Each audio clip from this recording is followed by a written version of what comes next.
two in the respective balconies. You are the very first questioner, and please identify yourself and let us know your question. Hi there, my name is Jazil. I'm a junior at the college. My question is for David French. You said that you think that the ban does not include enough countries, such as Saudi Arabia or Pakistan. I was raised in Pakistan, a country that has been a victim of terrorism for as long as I can remember. When I was in grade 8, my high school was bombed. The point is that extreme vetting of bans for countries that have a zero tolerance policy towards terrorism does nothing more but make these countries more isolated towards Western ideas or harbor greater terrorism in this area. So far from solving the problem, you're creating more issues. So, Thank you. Two things in response. One, I don't know what's going to happen after the first 90 days. What I'm in favor of is a pause in light of changing and evolving jihadist tactics to evaluate whether there's anything we can do better. That's what I'm in favor of. Now, if a 90-day pause is enough to cause someone to want to detonate themselves in a mall, they were probably not our side anyway. Here's an issue, though, that I think is incredibly important to articulate in light of the current environment, okay? I'm going to go way out on a limb here, and I'm going to say that this audience is probably predominantly slightly on the left, okay? So therefore, you guys are Trump rookies compared to me, okay? You guys are just a few weeks into dealing with him in full because you didn't think you were going to have to. You thought it was going to be, ha, ha, look at what the Republicans did. They destroyed themselves. I'm with her. She's president. Everything's okay. Well, people like me were for a long time, have been analyzing this guy going, what the heck is happening? I was so opposed to him that I considered running for president against him this summer. No one here, I pray that this statement is true, that no one here has suffered the wrath of the alt-right worse than me in these last year, this last year. Steve Bannon should be a dog catcher, much less that close to the President of the United States. So this is what I wanted to say that I'm. So I'm. Dog catchers is a noble profession. Oh no. Yeah, I just might have just started a dog catcher hashtag now. Yeah, I was going to say. You probably did. Wait till they find you on Twitter. Yeah. So here's what I'm going to say where I think that was so deeply disturbed by. And this circles back to your point. If you compare the actual language of the executive order with the vows that Trump made on the campaign trail about what he would do, the difference is vast. Recall, he said angrily, indignantly, we are going to shut off all Muslim immigration, all of it, from any country, indefinitely, until we can figure out what's going on, okay? To lots of applause, by the way. And then, so there are those of us who are saying, no, don't do that, no, don't do that. Well, then he comes out with an executive order, and it's hyped. Here comes the Muslim ban. And it's almost like he said, I am going to smite our enemies with this mighty plastic sword. Because if you look at the actual executive order, the climb down from his rhetoric is dramatic. So what's the political calculus that somebody like Steve Bannon does? Because that's compared to his campaign rhetoric, it's a nothing burger compared to the campaign rhetoric. What do? Well, green card holders, nope. Visa in transit, nope. Translators who've sacrificed for Americans overseas and risked their lives for Americans overseas, nope. Dropping the hammer on all of them. And the most reliable reporting that I've seen indicated that DHS was not going to do that over the weekend. And they were overruled. And they were overruled by Steve Bannon. And what did that do? That put the 85-year-old woman in the middle of the airport weeping. That put people who served our country and laid down their lives for American soldiers, potentially, being detained and potentially humiliated. And that was the best case scenario for that. is grotesque incompetence. But it's so grotesque that I think the most likely case is malicious. Why drop the hammer like that? I think it was designed to elicit the outrage that it received, because it was a disguise for the underlying weakness of the order compared to all of the campaign rhetoric. And that is what is so damaging about this, because when you have that kind of event and you create that kind of public crisis, and that kind of public crisis was very avoidable, what does that communicate overseas? It communicates overseas Muslim ban. It communicates overseas a draconian action, when there are ways to do and handle this diplomatically that were not taken. And that's why I wrote this. Terrible execution can annihilate even a good idea. And in this circumstance, the execution was so bad, and it struck me as so malicious, that the underlying argument about this is the longest discussion I've had about the merits of the actual order in days, because the execution was so bad, was so draconian, and seemed so cruel. Thank you. Yes, sir. It's on, I think. Hello? Okay. Yes. First of all, thank you for coming and discussing this with us today. My name is Or Grauer. I'm an astrophysicist here at Harvard. So over the last few days, the ACLU and other organizations have sued the administration over certain sections of the executive order. Can the courts actually reverse this order, or is this another form of PR, but this time from the other side? Did you say enforce? Reverse. Overturn. And the courts overturn the order. It's just a question of, are there substantive or procedural due process claims that an executive order cannot violate the Constitution? So, you cannot have an executive order that says African Americans back to the bus. You couldn't do that. So I think the issues are that are being challenged in court, and it's hard to follow. So here's the win-loss. Every district court it has won. The plaintiffs have won, complainers have won. To David's point, there was a lot of folding this weekend. You may have missed some of it. Green card holders are exempt from the executive order. Military translators and interpreters now exempt. Green card orders now exempt. Because of public pressure. Because of public pressure. So there's a whole pool of people now exempt. So then the question is did this violate some procedural administrative act provision, or did it violate the Constitution? That's where the debate about the Muslim ban will come into play.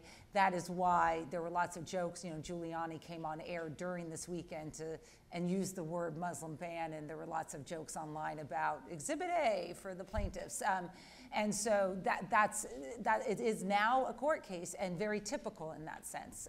Though legally, in normal instances, an executive and especially in immigration and border stuff, there will be a lot of deference to the court. But who knows in terms of this? It happens so fast. David, you're a constitutional lawyer. You agree with Juliette's assessment? Completely. I think there's a sliding scale of what is. See, all this unity. So there's a sliding scale of what's likely of what's vulnerable versus what's more within the president's prerogative. So the ban on the green card holders, there were so many good reasons why the administration backed away from that. A lot of reasons, and not least of which is they're most vulnerable on that point. And then also I would note that there's a very live discussion about the extent to which the executive order may conflict with statutes, because it can't conflict with the Constitution, and also an executive order cannot conflict and cannot contradict clearly expressed constitutional legislative intent in texts of statutes. And so through texts of statutes, I should say. So it's a sliding scale. You could end up with a court ruling that at the end of the day, like so many court rulings, both sides put out a press release claiming victory. Okay. Yes, sir. Juliette, thank you so you much for all, being and with us. I know you've got a great job. Thank you.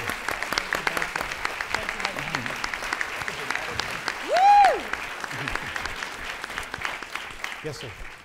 First of all, thank you very much for the discussion. It was really interesting. My name is Roman Sieler.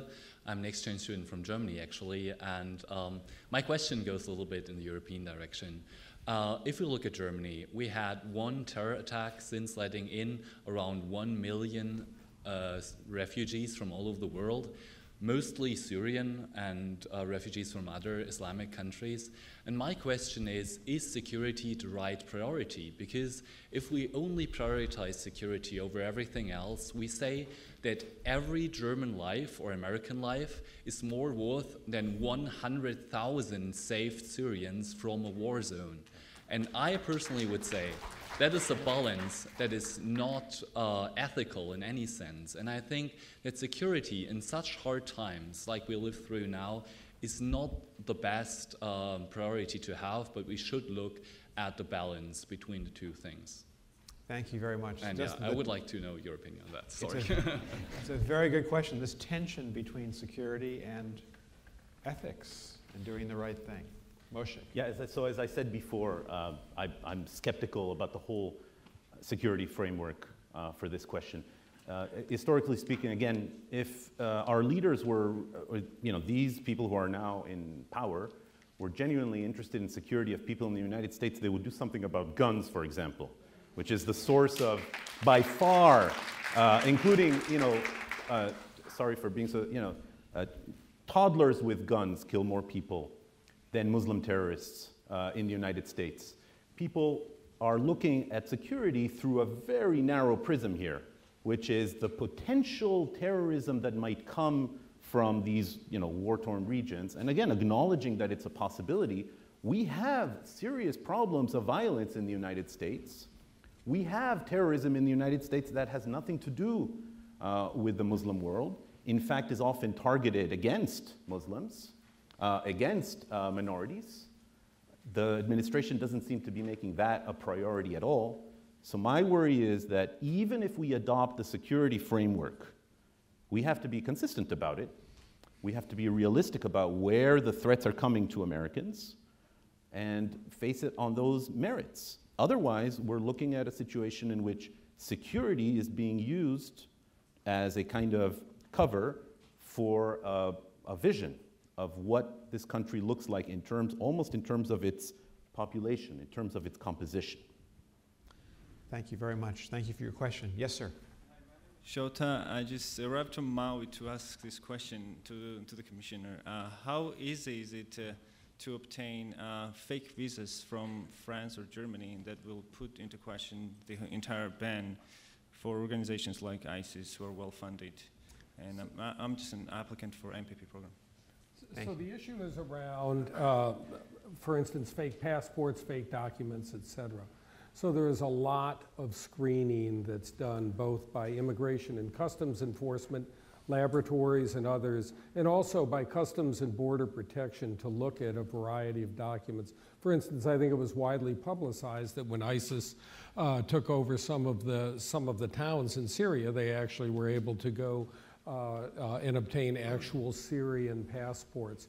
There's a very large database that Interpol runs on lost and stolen passports also. So that ability, particularly with the changes that have been done in passports and others, using biometric data that is embedded into it, makes it much more difficult. So the ability to, and of course, when you come into the United States right now, if you come in through Dulles or JFK, we actually, in the past, we will look at your little tiny picture, and remember on your passport that you can have the same picture for 10 years. None of you changed in the last 10 years. I'm sure you've all looked exactly alike. But we look at that little picture, and then we look over at you, and now we use something called facial comparison. We look at the biometric chip that's there, and the camera looks at you, and we have people that go out and actually try to beat the system. We pay them, and they're our employees, to beat the system. And they don't beat the cameras. So as the technology improves, the data, the information sharing, as Juliette said, I would say that that ability to use fake or false documents has been reduced significantly. Thank you very much. So we have time for one more question. Then I wanted to ask the three of you, any final thoughts, any issues that we've left on the table and we shouldn't, and then we'll close the proceedings. Yes, sir. My name is Steve Laperouse. I'm from the community here. Yeah. I wanted to ask the speakers, what effect does this ban have on the reputation or the perception of America, not internally but externally, outside of the world? I understood that there was some 100, 200 people who were supposed to be directly affected by, the ban, but then this morning we learned that there's 100,000 or there's 60,000. Let's take the figure of 60,000. That would be half the population of Cambridge would now be trying to figure out what they're going to be doing. So the question is, what influence would, what is what do the speakers think about the impression that this ban has had on American reputation in the world? Okay, and that's the 60,000 visas that have been revoked. Yes. Right. So we have a final questioner who's appeared. Let me just have her ask that question, and then we'll go to you. Okay. Hello, thank you. Ana Maria here. I have a short question. Do you think that it is likely that the executive order will be expanded to other countries? Thank you, and that's a good question because there are articles in the press this morning, is the Trump administration considering actually an expansion? It's hard to believe given the chaos of the rollout. But so visa revocations, at least 60,000, what's the impact on the credibility of the United States? And do you see a broadening of this ban over the next few months? Maybe each of you could just say a few final words. A broadening is possible. One of the criticisms has been consistently, actually from both sides of the aisle, well, if you're trying to deal with the jihadist conflict zones, why are you omitting jihadist conflict zones from the scope of the executive order? And so I think that the administration has been very clear so far that they're considering tightening and broadening. So it remains to be seen. Regarding the reputation of the United States, I'm of two minds of this. Number one, I think it is absurd for any national leader to gratuitously, or for the sake of ego, or to show who's the bigger man, or whatever motivation, for somebody like that to inflame international tensions, to alienate allies. And we've heard reports, and the news has been so hysterical lately that I would urge everyone to sort of take a deep breath and just try to sort through what's true between conversations with leaders from Australia and Mexico, and some things were said and weren't said, and there was a hang-up and there wasn't a hang-up, and was there a deal cut for the FSB in Russia? No, there wasn't. We've just been all over the place. Alternative facts. Oh, yeah. The Bowling Green massacre, all of this It's stuff. been exhausting. Right, and so part of it is, look, the reputations of countries are forged and changed over periods of time, not instantaneously, not by one executive order, not by one action. There were crisis points for American confidence, overseas confidence in America at certain times in the Obama administration and the Bush administration, and times when they did things that were very positive. This is early. There is a lot to be concerned about. I agree. And a lot of us were saying that for a long time. There's a lot to be concerned about. But we are at the very beginning of a long process, and I think it's way premature to say how we know how that's going to come out. As we've learned about anything involving Donald Trump, it's premature to say how we know this will work out. Although I can say the more Steve Bannon is involved, the less confidence that I have. And so I don't have an opinion as to whether or not this will be or could be expanded. But given the complexity and the difficulty of trying to implement the order as it was expanded, or as it was done for just 7 countries, it's pretty clear that things didn't go particularly well. Going back to the other part about the visa, though, that's interesting because I know many of you travel, and I know when you come back, you always say, boy, what a great experience I just had at the airport. Or wasn't that wonderful just coming through customs? If you think about the people that are coming here for the first time that don't speak English, that are seeing the first person they see has a badge, a big gold badge, and is carrying a firearm. They might very well have been coming from a country where you really don't turn to those kind of folks for help and assistance in those countries, and this is the first person. The last thing you want to do is to make it more difficult on them and to make it more difficult on when they contact their relatives, when they talk about, well, here's how I came to the United States. We had two responsibilities in the United States Customs and Border Protection. Border security, which is almost always what everyone talks about. Economic security. And Nick mentioned that earlier, facilitating lawful trade and travel. We have a huge impact on this country on whether or not cargo comes in, whether or not the global supply chain is secure, whether or not the million people that come in that either want to come in as tourists and spend a lot of money in this country, or they want to come here and do business. If we are a country in which those types of things are really, really impacted by these kinds of ham-fisted policies, we're going to have an impact on the economy also. Thank you, Gil. Moshik, you have the floor. Thank you, Nick. So the first question regarding expansion, that's, as a, you know, I'm a historian, so I work on the past, and I'm therefore reluctant to make predictions. But based on what we've seen in the past, right now, it's tricky to predict because there are a lot of things going on. We have an administration that seems to be hell-bent on remaking our very society, and in many ways dismantling a lot of the sort of existing institutions and bureaucracy that we have, and a lot of the government. And I wouldn't be surprised to see them try to expand, because, as I said before, I doubt that this is merely about security. I believe that this is really about a general view about immigration, a general view about American society and its relationship to the world. At the same time, we see a lot of pushback. We see a judiciary that is pushing back. We see civil society, which hasn't been mentioned yet. Civil society has woken up in ways that it hasn't been awoken in many years. So in many ways, the administration has kind of been on its back heel a little bit. So it would be interesting to see what would happen, but I wouldn't be surprised to see them try. We talked about radicalization and radicalization of people coming from abroad. I think one of the most radicalized people in the country right now is in the White House. And so when you have a process of radicalization in history usually gets more radical before things change for the better. That's my worry. So it'll be interesting to track this. The question about our reputation abroad, I hate to end on a down note, but right now, it seems to me, if you look at Europe, if you look at other parts of the world, in many ways, the United States has become almost a laughingstock.